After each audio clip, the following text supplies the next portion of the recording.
ہمارے پیغمبر جو کل کائنات کے پیغمبر ہیں، رسول الثقلین ہیں، جن اور انس کے پیغمبر ہیں، امام الحرمین ہیں، نبی القبلتین ہیں، فرش سے عرش تک اور اپنے زمانے سے لے کر قیامت تک کے لیے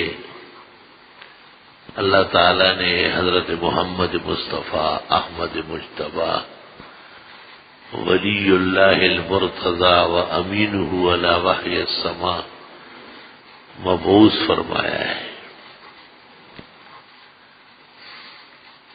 آپ کی تشریف آوری کسی ایک دن کے لیے نہیں ہے جو دن منایا جائے، کسی ایک مہینے کے لیے نہیں ہے جس کو تہوار کا مہینہ سمجھا جائے، کسی ایک سال اور صدی کے لیے نہیں، کسی ایک قوم، قبیلے، زمانے اور مکان کے لیے نہیں، بلکہ آپ کے مبارک زمانے سے لے کر قیامت تک کا زمانہ آپ کا زمانہ ہے۔ اس لیے اس میں آپ کے علاوہ کوئی اور رسول اور نبی مبعوث نہیں ہوگا، نہ کوئی نئی شریعت آئے گی، نہ نئی کتاب آئے گی، نہ کوئی نیا پروگرام ہدایت دیا جائے گا۔ خاتمیت کا تاج جو آپ کے سر پر سجایا گیا ہے، ما کان محمد ابا احد من رجالکم، اللہ تعالیٰ نے آپ کو نسب سے بلند کر لیا، فلاں کے باپ، فلاں کے چچا، فلاں کے ماموں، یہ آپ کی شان کو اچھے نہیں لگتے۔ اس کے آپ ماموں ہیں، اس کے چچا ہے، اس کے ابا جان ہے، تو یہ اور کون ہے؟ ما کان محمد ابا احد من رجالکم، نسب اصل مردوں میں ہوتے ہیں، خواتین سے نسلیں نہیں چلتی، تو تم میں سے مردوں کے حضرت باپ نہیں ہے تو فاطمہ الزہرا سے نسل چلی ہے استثنائی خصوصی، اور وہ بچی کی طرف سے، بی بی کی طرف سے ایک شرف اللہ نے عطا کیا ہے۔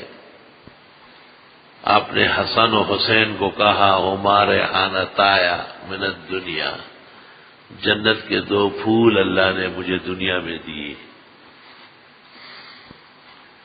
اور حسن مجتبی کے سر پر ہاتھ رکھ کے کہا ابنی ھذا سید، یہ میرا نواسا واقعی سردار ہے، سیصلح اللہ بہ بین الفئتین العظیمتین المتخالفتین من ھذہ الامہ، ان قریب دو جماعتیں مسلمانوں کی لڑ رہی ہوگی اور یہ چھڑائیں گی۔ معاویہ رضی اللہ عنہ کے دور میں حسن مجتبی نے ان کے ہاتھ پر بیعت کی اور ایک حد تک اس لڑائی کو ختم کیا جس کا خون بہہ رہا تھا، جمل میں بھی اور صفین میں بھی، نیروان میں بھی۔ تاریخ کے اساتذہ ان باتوں کو سمجھتے ہیں، لیکن آپ کا رشتہ امت کے ساتھ نبوت کا، رسالت کا، ہدایت کا، رشد کا اتنا مضبوط ہے کہ بقایا رشتے اس کے سامنے ہیج ہیں، کوئی حقیقت نہیں رکھتے۔ علی آپ کا داماد بھی ہے اور مسلمانوں کا سپہ سالار بھی ہے، آپ کا چہیتا بھی ہے اور آپ کا بڑا پر اعتماد لیڈر بھی ہے۔ بقیہ بیویاں تو فوت ہو گئی، صرف فاطمہ حیات تھی اور حضرت علی اس کے شوہر ہے، اور علی کے فضائل مجلدات میں ہے، کوئی شک نہیں ہے. لیکن اذان کے لیے بلال مقرر ہوئے مدینہ منورہ میں، اور مکہ میں ابو محذورہ مقرر ہوئے. اور نماز کے لیے کبھی عبد الرحمن ابن عوف کو موقع ملا، اور اکثر حضرت ابوبکر صدیق کو حکم دیا گیا کہ آپ کو نماز پڑھانی ہے. امت کا رشتہ نبی سے ہدایت کا ہے، امت کا رشتہ رسول سے رشد کا ہے، ایمان کا ہے، اعمال کا ہے. اس میں ابوبکر اول نمبر ہے. تمام مجمع اصحاب میں ان کا ثانی کوئی نہیں. جس طرح اعمال میں امامت جیسے عمل نہیں ہے. اذا كنت فيهم فاقمت لهم الصلاة. اللہ کو اتنی پسند ہے امامت کہ پیغمبر کو کہتے ہیں حضرت جب آپ ہو تو خود پڑھایا کریں. یا اللہ یا اللہ. اب غور کریں کہ میں بیمار ہوں، کئی تکلیفیں ہوں، پریشانیاں ہوں، اور ایک نمازی خواہش رکھے کہ نہیں مولانا ہی پڑھا لیں، تو کتنی عقیدت کا علم بردار ہوگا وہ. جبکہ اس زمانے میں تو یہ کوئی اچھا پڑھنے والا ہو، بڑی سریلی آواز ہو، بھلے ٹانگے اونٹ کی طرح رکھا ہوا ہو، شلوار عورت کی طرح پہنا ہوا ہو، اور اکو بکو ہو، کچھ بھی اس کا صحیح نہ ہو، بس آواز گلنار بیگم کی. یعنی لوگوں کا شعور اتنا گر گیا، علمی معیار اتنا انحطاط پذیر ہو گیا کہ دینی مناسب بھی نہیں سمجھتے.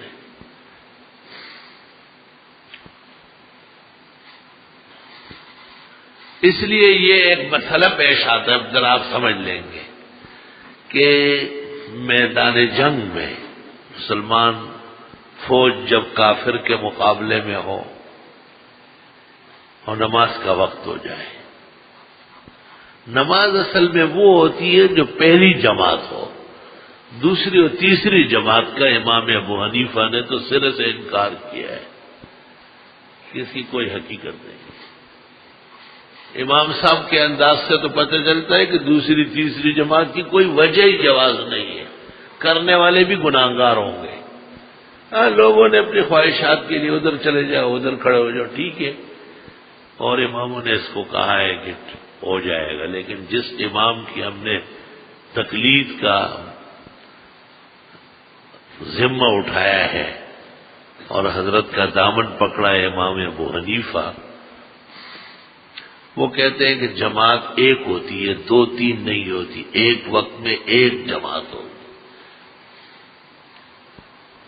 میں آپ کو ایک مثال اسی کے ساتھ دیتا ہوں، آپ کی صرف آنکھیں روشن کرنے کے لیے. حضرت عمر نے اپنے زمانے میں تشریف لے آئے، عشاء کا وقت داخل ہو چکا تھا، اور جگہ جگہ لوگ کھڑے تھے، 10 آدمی وہاں، 10 وہاں، 10 وہاں. صحابہ ساتھ تھے. یہ کیا ہو رہا ہے؟ یہ تراویح پڑھ رہا ہے. یہ بھی حافظ ہے، اس کے بھی 10 آدمی پیچھے کھڑے ہیں، وہ بھی حافظ صاحب ہے، وہ بھی حافظ صاحب. حضرت عمر نے ممبر پر آ کر سب کو جمع کیا اور ان کو کہا، یہ بہتر ہے کہ تم جگہ جگہ جماعتیں کر رہے ہو، یا یہ بہتر ہے کہ ادھر مصلی سے 20 رکعت تراویح ہو، تم لوگ سب پیچھے کھڑے ہو جاؤ. تمام نے کہا کہ نہیں، یہ بہتر ہے. چنانچہ خود فرض پڑھا لیتے تھے، پھر ابی بن کعب کو کہتے اور اس کے بعد حضرت تمیم کو کہتے کہ تو 10 پڑھا، 20 رکعت تراویح پوری کر کے پھر خود کھڑے ہو جاتے.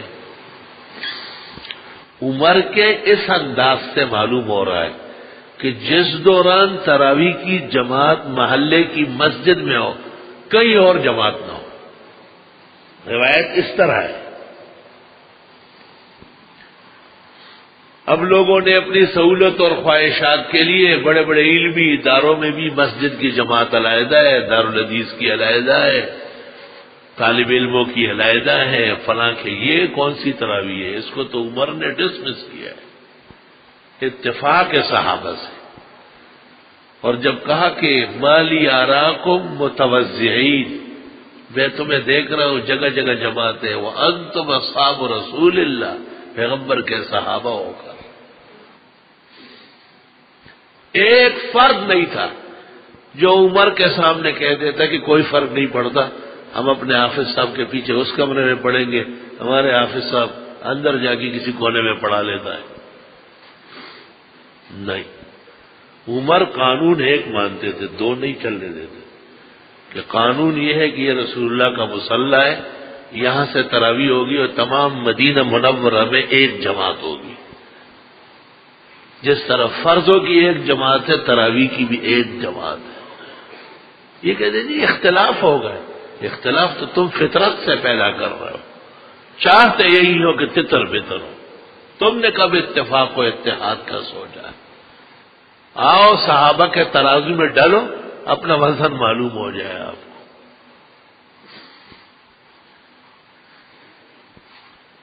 اب اس مسئلے کی طرف آؤ کہ جماعت ہمیشہ ایک ہوتی ہے، ایک وقت کی، دوسری اور تیسری جماعت نہیں ہوتی۔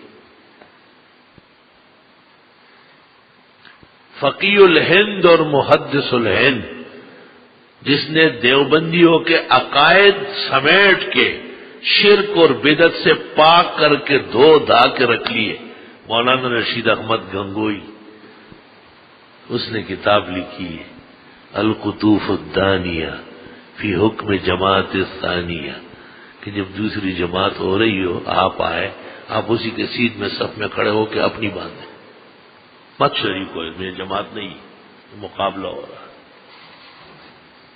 آپ دیکھیں اردو کی کتابیں لکھا ہے نہیں، فتاوی رشیدیہ میں 14 سوالات کا ایک ہی جواب ہے کہ دوسری جماعت کی کوئی حیثیت نہیں۔ کیوں؟ جماعت کا وقت ہو گیا، جی ہو گیا، اور جی پڑھ لیں گے، ہمارا اپنا امام بھی جاپانی قسم کا مل جائے گا۔ پہلی جماعت کی بے عزتی ہے نا، ہو رہی ہے، تو جی وہ بھی نہیں ہے، ہماری ایک اور ہو جائے گی، ہم اپنی کر لیں، یہ جماعت ہے، یہ تو تتر بتر اخلاق ہے۔ جماعت تو ایک اذان، ایک مسجد، مسلمانوں کا ایک اجتماع، یہ پیغمبر کی سنت ہے۔ حاذی من سنن الہدی، پیغمبر کہتے ہیں یہ میری بڑی سنتوں میں سے ہے جس پر ہدایت موقوف ہے۔ لا يتخلف عنها الا منافقون، اس سے پیچھے نہیں رہے گا مگر منافق آدمی۔ وہ کہہ رہے ہیں ہم دوسری میں شریکوں میں، اور تیسرا کہہ رہے ہیں ہم ایک اور کر لیں گے۔ یہ دوسری اور تیسری پیغمبر کو معلوم نہیں ہے۔ جب پیغمبر کو معلوم نہیں ہے تو وجود نہیں ہے اس جماعت کا، وجود نہیں ہے۔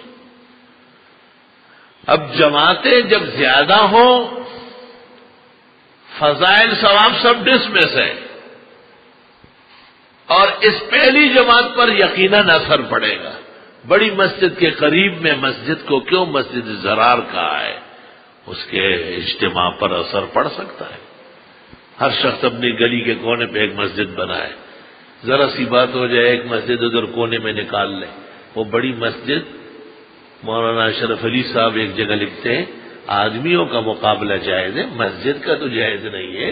امام ابو یوسف رحمۃ اللہ علیہ فرماتے ہیں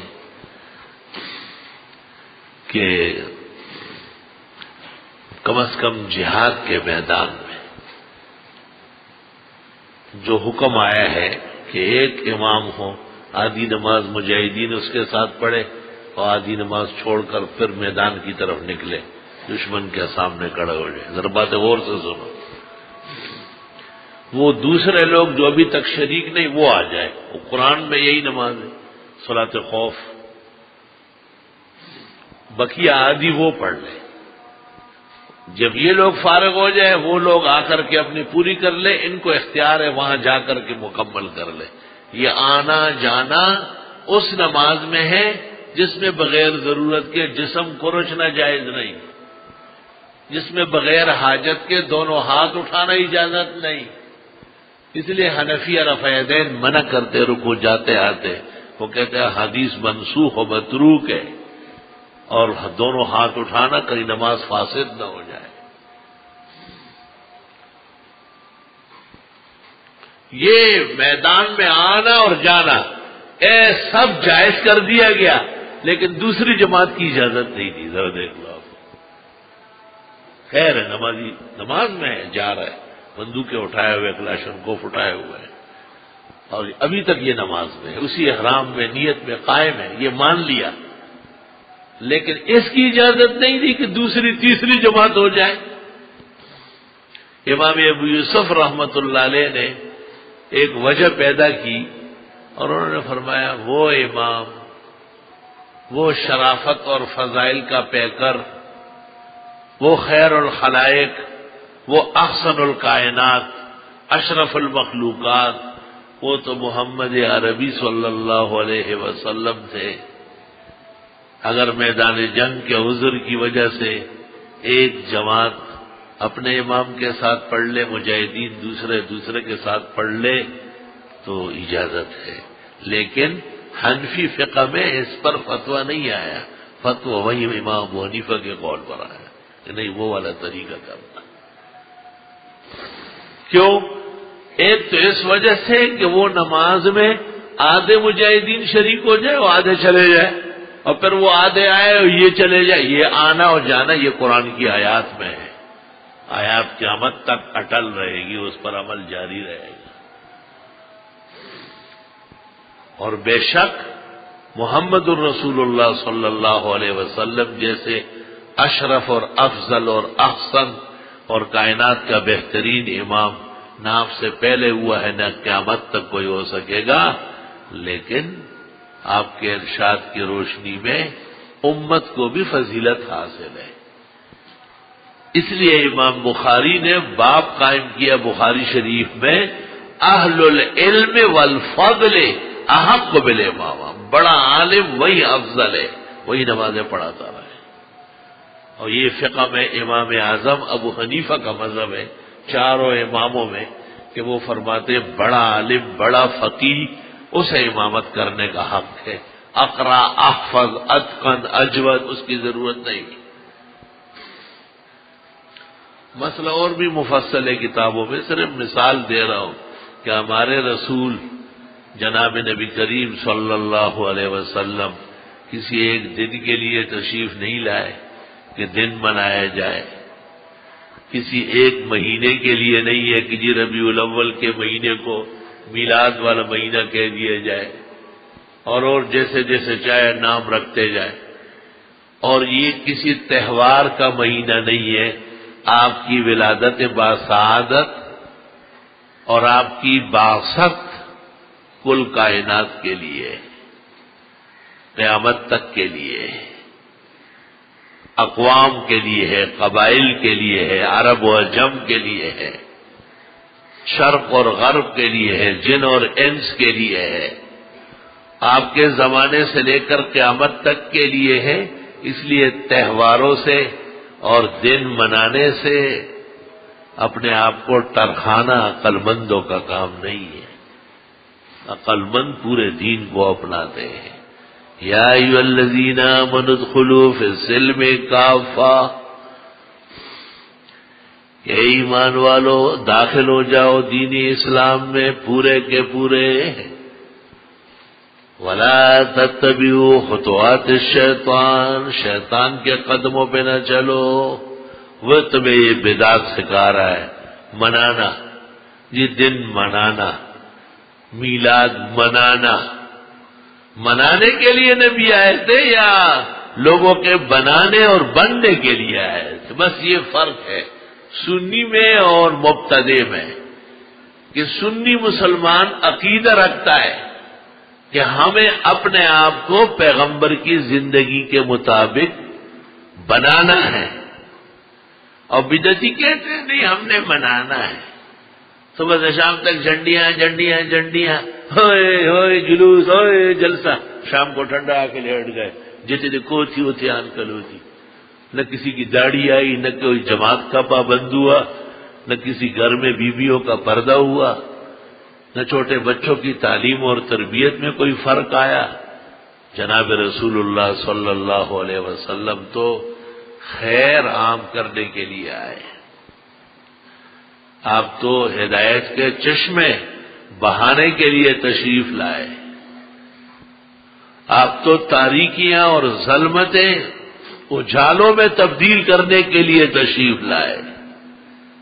آپ کی خدمت میں آنے کے بعد لوگ منانے کے نہیں رہے، بن کے دکھا دیا تھا.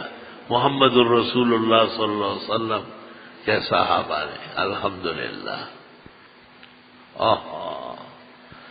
درفشانی نے تیرے قطروں کو دریا کر دیا، دل کو روشن کر دیا، چشموں کو بینا کر دیا. خود نہ تھے جو راہ پر اوروں کے ہادی بن گئے، وہ کیا نظر تھی جس نے مردوں کو مسیحا کر دیا. ہمارے پیغمبر حضرت محمد مصطفیٰ احمد مجتبی سید الورا، اللہ جل جلالہ نے تمام نعمتوں اور کمالات سے مالا مال فرمایا ہے. حضرت اس لیے تشریف لائے کہ لوگ اپنی زندگیاں آپ کی زندگی کے سامنے اور روشنی میں بنائیں. دیکھو چند مثالیں دیتا ہوں.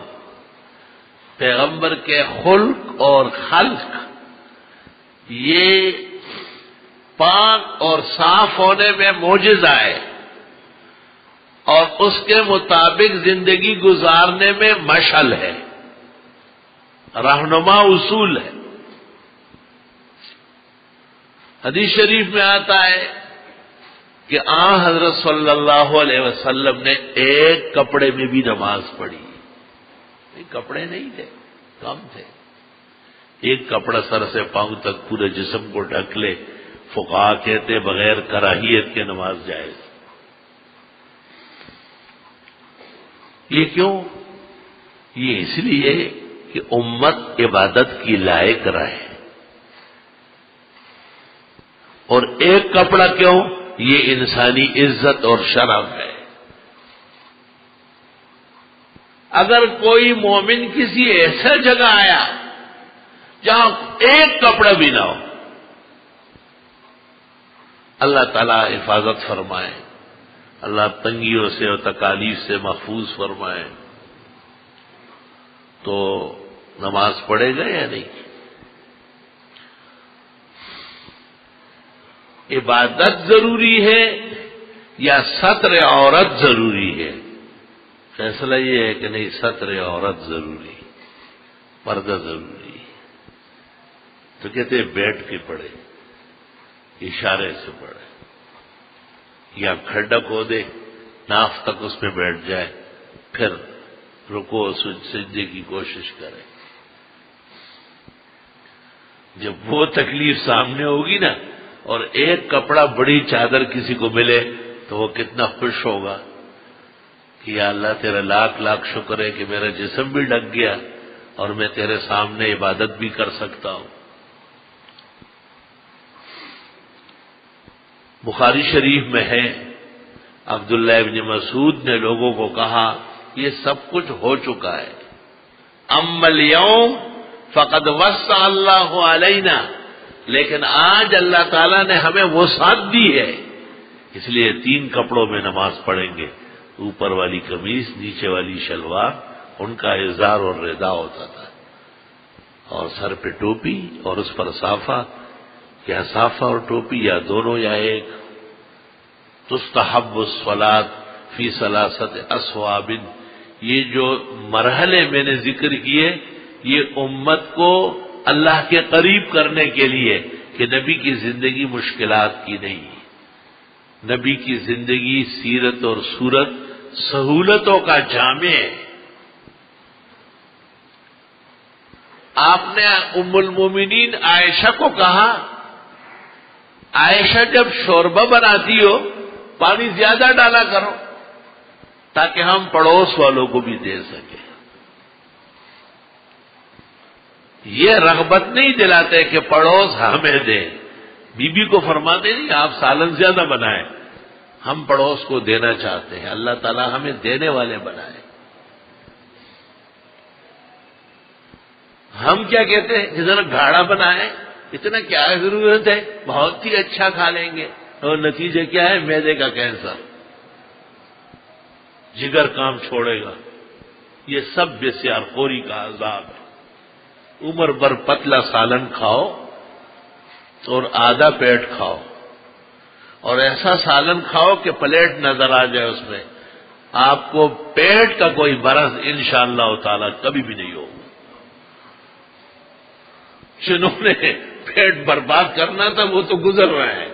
جو نوجوان سن رہے ہیں اچھی طرح یاد رکھے، جہاں تک ہو سکے بازار اور ہوٹلوں کے کھانے نہ کھاؤ. سلیمان پیغمبر کو اپنی ماں نے 3 وصیتیں کی تھی. ایک یہ کہ لا تکثروا النوم، زیادہ سونا نہیں. چھٹی کے دن 2 بجے فون کریں، کہاں جی چھٹی نہیں ہے جی، خبر سے بولنا ہے کیا؟ مومن سورج نکلنے کے بعد پلنگ پہ لیٹا ہوا ہے تو شرم نہیں آتی؟ اللہ نبی کو کہتے ہیں آرام کرے، تلاوت کرے. سورہ مزمل میں کبھی آرام بڑھائے، کبھی تلاوت بڑھائے. ان لک فی النہار سبحا طویلا، دن میں آپ کو بڑے بڑے کام کرنے ہیں. یہ نہیں کہ دن ہو گیا اور آج یہ سو رہا ہے. جاگ جاؤ گے لیکن وقت گزر چکا ہوگا. یاد رکھنا. پیغمبر کی زندگی کو دیکھو. بلال مسجد نبوی میں اذان دے کے حضرت کو اٹھانے کے لیے تشریف لاتے تھے. گھر کے باہر کھڑے ہو کر الصلاۃ خیر من النوم، حضرت نماز کا وقت ہو گیا، نیند سے بہتر ہے. آپ نے کہا بلال نعم الکلمات، کیا پیارے کلمے. اجعلھا فی اذانک الفجر، فجر کی اذان کے ساتھ پڑھا کرو تاکہ میری امت اس سے فیضیاب ہو جائے. آپ کو کوئی ٹیلی فون کرے کہ ٹائم ہو گیا جماعت کا، 15-20 منٹ باقی ہے، نماز ضروری ہے اور نیند تباہی ہے، تو آپ جواب میں کہیں بس ہو گیا. میں بہت جانتا ہوں. جانتے نہیں ہے کچھ بھی نہیں، کب بھی نہیں جانتے. جانتے تو اتنے بدعمل نہیں ہوتے. محلے کی مسجد میں سارے جہان میں مؤذنوں نے اپنے فرائض ادا کی، اذان دے دی اور آپ ابھی تک لیٹے ہوئے. فقہا کہتے اذان کے بعد لیٹا رہنا حرام ناجائز ہے، کیونکہ اس سے نماز فوت ہونے کا اندیشہ پیدا ہو رہا ہے. بزرگان دین دیکھے گئے کہ بیمار ہوتے تھے، جماعت میں نہیں آ سکتے تھے، لیکن اذان کے بعد اہل خانہ کو کہتے تھوڑی دیر بٹھا لو تاکہ جاگنے والوں کے ساتھ ہماری تشبیہ ہو جائے اور نائمین کے ساتھ ہماری مشابہت نہ ہو. اللہ صحت شفا قائم دائم رکھے اور نمازوں کا خوب ولولہ اور جذبہ ہمیشہ ہمیں بھی، اولاد کو بھی اور امت کو بھی نصیب فرمائے. یہ سیرت النبی ہے. پیغمبر صلی اللہ علیہ وسلم کس شان اور محبت سے نماز میں تشریف لاتے تھے. لا الہ الا اللہ، لا الہ الا اللہ. اوہو، طبیعت ناساز تھی. وفات سے چند دن پہلے غنودگی سی طاری ہو جاتی تھی. جیسے ہی ہوش میں آتے فرماتے صحابہ نے نماز پڑھ لی. بیویاں فرماتے نہیں حضرت انتظار کر رہا ہے. پھر غنودگی میں چلے آتے. پھر ہوش میں آتے فرماتے نماز ہو گئی ہے. تو بیویاں فرماتے نہیں حضرت بل ہم ینتظرونک، آپ کے انتظار میں ہیں. پھر آپ نے فرمایا عباس کو بلاؤ اور علی کو بلاؤ. عباس چچا ہے، علی ہے داماد. اور ٹب میں پانی ڈالا، اس پہ تھوڑی دیر آپ بیٹھ گئے اور جب اطمینان ہو گیا، وضو اور سب کچھ مکمل، آپ باہر آئے، ایک ہاتھ ایک پہ رکھا، دوسرا دوسرے پہ رکھا، اور وہ ان کو کہا مسجد کی طرف چلو، یہ جہاں روضہ مبارک ہے یہی گھر ہے، اور یہ جہاں وہ چھوٹا ممبر ہے بیچ میں، یہ مسجد کا نبوی کا ممبر ہے، اس پہ لکھا ہے ممبر رسول اللہ صلی اللہ علیہ وسلم۔ اللہ تعالیٰ بار بار ایمان کے ساتھ، نیک اعمال کے ساتھ اور نیکیوں کی توفیق و آداب کے ساتھ دیکھنا اور وہاں پہنچنا اور عبادت کرنا نصیب فرمائے۔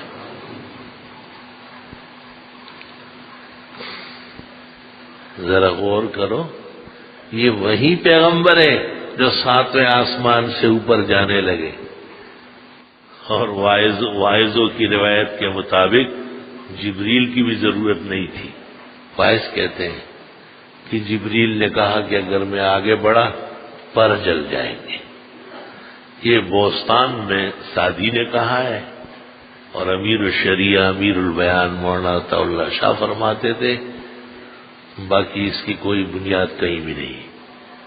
لگتا تو یہی ہے کہ جبریل اخیر تک ساتھ ہے، لیکن سوال یہ ہے کہ حضرت صلی اللہ علیہ وسلم لامکان اور عرش تک تشریف لے گئے، وہی پیغمبر ہے اور اپنے گھر پر ہے، اور سامنے مصلی تک جانا دشوار ہے۔ فرمایا عباس کو بلاؤ اور علی کو۔ ندا جندند چ بجوڑ کل نہ جوڑے، او سخدین چ بدل تر تل جوڑے۔ اسی کو زندگی کہتے ہیں کہ کبھی صحت مند ہوں گے اور کبھی بیمار ہوں گے، کچھ خدا تو نہیں ہو کہ ساری عمر ایک جیسے رہو گے۔ اس میں ہمارے لیے سبق ہے کہ حیات، نشاط، تازگی، صحت بہت ہی عارضی تحفہ ہے، بہت مختصر سلطنت ہے، اور بہت جلد جانے والی صلاحیت ہے اور نعمت ہے۔ اللہ تعالیٰ اس کے شکر کرنے کی توفیق عطا فرمائے۔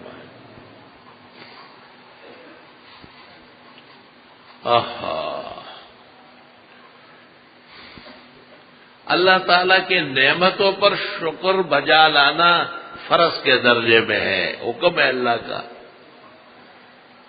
اور شکر لفظی بھی ہے الحمدللہ اللہم لک الشکر، اور معنوی اور عملی بھی ہے عبادت کرنا۔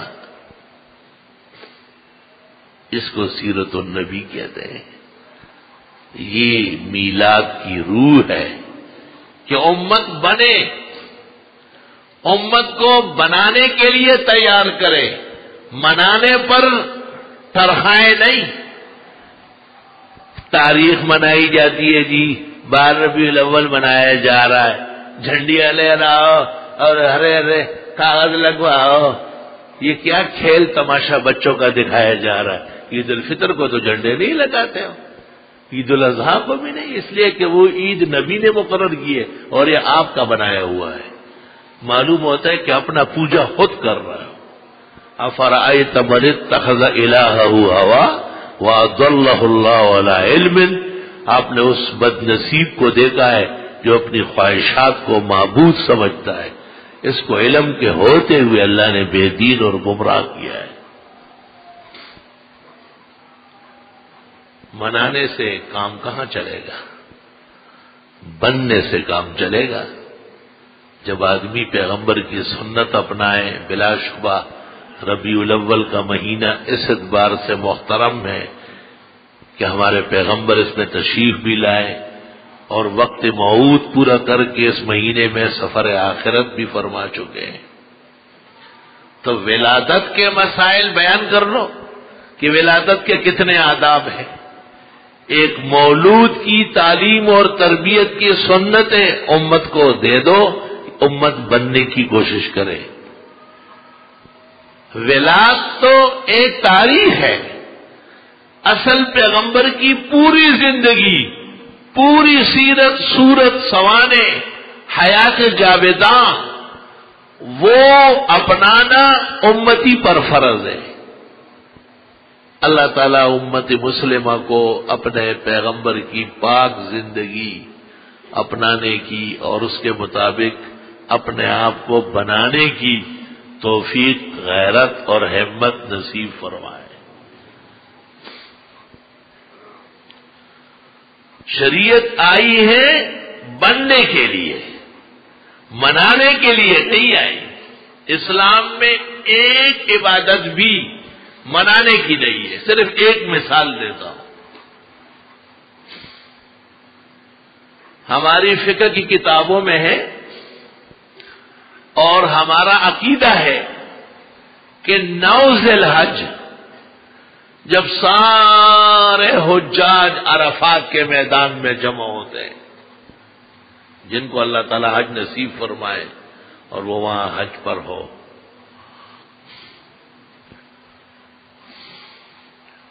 پہلے زمانے میں رش کم ہوتا تھا، جوانی تھی، صحت تھی، کبھی سوچتے بھی نہیں تھے کہ ایسا وقت آئے گا کہ بہت سارے کام جو کرنے کے ہیں نہیں کر سکے۔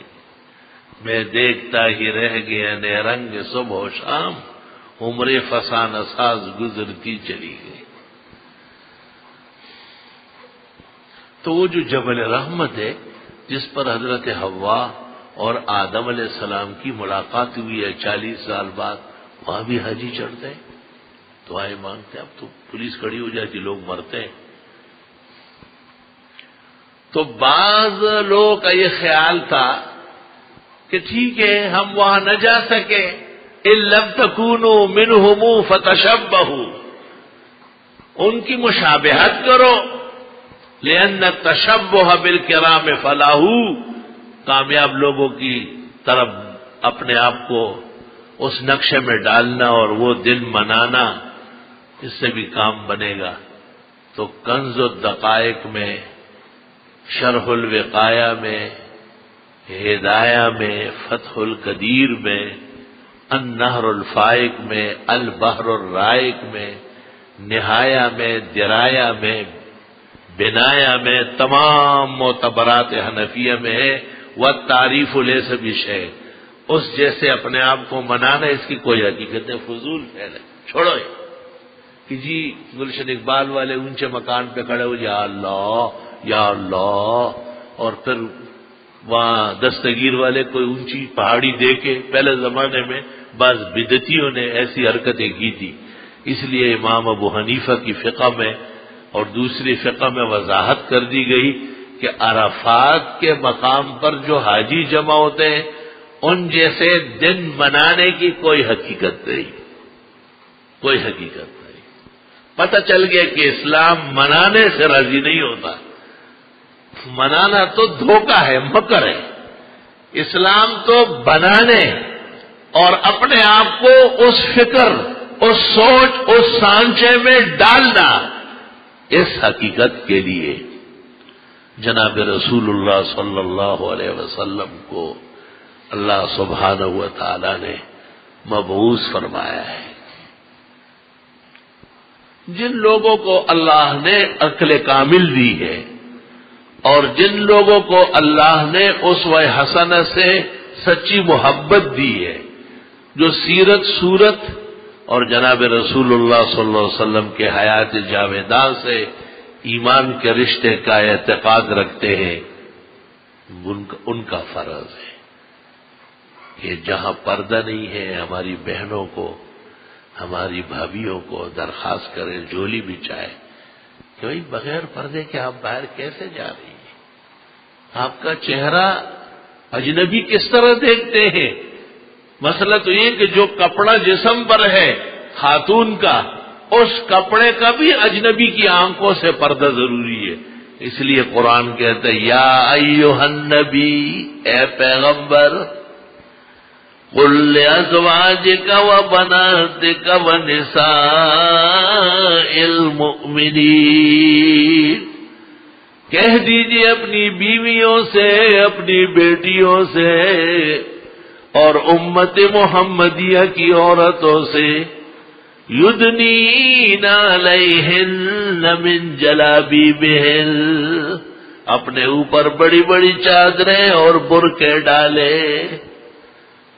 خاتون کے جسم پر ایسی چادر یا برقع جس کی وجہ سے اس کا پہنا ہوا کپڑا کسی کو نظر نہ آئے، یہ پہننا فرض ہے آیت کے مطابق۔ فرائض چھوڑ کر کے ہماری بہنیں اور ہماری بیٹیاں اور ہماری بھاوجیں بغیر چادر اور شرعی پردے کے باہر نکلتی ہے، درد و غم کا مقام ہے۔ میلاد منانے والوں کچھ ہمت کرو، رائے راست پر آ جاؤ اور حقائق قبول کر لو۔ قل للمؤمنین یغضوا من ابصارہم، مسلمان مرد اور عورتوں کو کہو نگاہیں نیچے کرے اور اپنی شرمگاہوں کا تحفظ کرے، یعنی گناہوں سے بچے۔ پہلا گناہ نظر کی آزادی، دوسرا گناہ بے حجابی، اور تیسرا گناہ ارتکاب۔ جب نظریں تتر بتر ہیں، دل کی نہیں تقصیر، مکان آنکھیں ہیں ظالم، یہ جا کے نہ لڑتی وہ گرفتار نہ ہوتا۔ اول فحش غلطی آنکھوں کی بے ثباتی ہے، آنکھوں کا کوہرام ہے، اور اس کی پابندی قبول نہ کرنا، یہ پہلا تیر ہے شیطان کا جو چبھ رہا ہے۔ مومن کی آنکھیں نظریں یہ کنٹرول رہے، نیچے ہو تاکہ بے حجاب عورتیں نظر نہ آئے۔ دوسری زیادتی اور معصیت وہ پردہ اور حجاب شرعی نہ لینا، اور پھر تیسرا ارتکاب، گناہوں کا واقع ہو جانا۔ استغفر اللہ واتوب الیہ۔ الزانیۃ والزانی فاجلدوا کل واحد منہما 100 جلدہ۔ زنا کرنے والی عورت ہو یا مرد ہو، 100 کوڑے انہیں لگاؤ۔ وَلَا تَأْخُذْكُمْ بِهِمَا رَأْفَةٌ فِي دِينِ اللَّهِ، خبردار کے قانون کے نفاذ میں کوئی رشتہ، سفارش اور نرمی آڑے آ گئی۔ اور قرآن کہتے ہیں سب لوگ موجود رہے، ان کے سامنے سزا نافذ ہو جائے۔ اور علماء دین کہتے ہیں یہ وہ بدکار ہیں جنہوں نے شادی نہیں کی ہے، اور اگر شادی شدہ ہے تو احادیث متواترہ کی وجہ سے اور اجماع صحابہ اور امت کی وجہ سے آیت کے حکم میں وہ حدیث ہے الشیخ والشیخۃ اذا زنیا، شادی شدہ مرد اور عورت جب گناہ کر لے فرجموہما، انہیں سنسار کر لو، کھڈا کھودو، ناف تک انہیں وہاں گھیر لو، پھر سب لوگ پتھر لے کے مارے یہاں تک کہ ختم ہو جائے۔ اسلام بدچلن پر رحم نہیں کرتا، اسلام پہلے ماحول بناتا ہے کہ مت کرو گناہ، آنکھیں سنبھالو، شرمگاہ سنبھالو، پردہ کرو۔ وَقَرْنَ فِي بُيُوتِكُنَّ، اے بیبیوں گھروں میں چمٹ کے رہو، نکلو ہی نہیں۔ وَلَا تَبَرَّجْنَ تَبَرُّجَ الْجَاهِلِيَّةِ الْأُولَىٰ، جاہلی رسم و رواج کی طرح بن ٹن کے بغیر حجاب کے، کریم پاؤڈر خوشبو لگا کے سج دج کے نہ نکلنا۔ جاہلی دور میں ایسی عورتیں پیدا ہوئی تھی۔ اب عورتیں کہتی ہے گھر میں ہم کیا کریں گے؟ ہاں تو کبڈی کھیلنے کے لیے آئی تھی کیا؟ وَأَقِمْنَا الصَّلَاةَ، نمازوں کی پابندی کرے، وَآتِينَا الزَّكَاةَ، زکاتوں کا نظام دے کے آئے ہیں، وَأَطِعْنَا اللَّهَ وَرَسُولَهُ، اور اللہ اور رسول کے لائے ہوئے احکام قبول کر لے۔ انما یرید اللہ لیذہب عنکم الرجس اہل البیت، اللہ چاہتے ہیں تمہیں ساری گندگیوں سے پاک کر لے، اے پیغمبر کے گھرانے، نبی کے خاندان اور گھر کو تاکید ہے کہ باہر جانا نہیں۔ وَيُطَهِّرَكُمْ تَطْهِيرًا، اور اچھی طرح تمہیں پاک کر لے، پاک صاف چھوڑ کر۔ صرف یہ ایک دن کی بات نہیں، صرف ایک جمعہ نہیں، صرف آپ نے سنا، اس کے مطابق پروگرام بناؤ. وَاذْكُرْنَ مَا يُتْلَىٰ فِي بُيُوتِكُنَّ مِنْ آيَاتِ اللَّهِ وَالْحِکْمَةِ. آپ کے گھروں میں، آپ کی زندگی میں، آپ کے سلیبس میں، آپ کے معاشرے اور ماحول میں اس کے تذکرے، اس کے درس، اس کے بیان، بار بار درس دو، خواتین کو مستقل درس دو. هل يجعل للنساء يوم لاحد في العلم. امام بخاری نے باب قائم کیا ہے کہ پیغمبر کے ارشاد پر، خواتین کی درخواست پر ایک دن مقرر ہوا اور اس میں صرف خواتین کو مسائل بیان کیے گئے تاکہ وہ بھی بھول بسر کے جو مسائل چھوڑ رہی ہیں ان پر عمل کرنے کے لیے آمادہ ہو جائے. اور پھر فرماتے اللہ باریک بین ہے اور سب چیزوں سے خبردار ہے. اللہ سبحانہ و تعالی پوری امت کو ربیع الاول کی روح کے مطابق آقائے نامدار فخر دو عالم خاتم الرسل والنبیین حضرت محمد مصطفیٰ صلی اللہ علیہ وسلم کی پوری زندگی اپنانے کی توفیق عطا فرمائے. وآخر دعوانا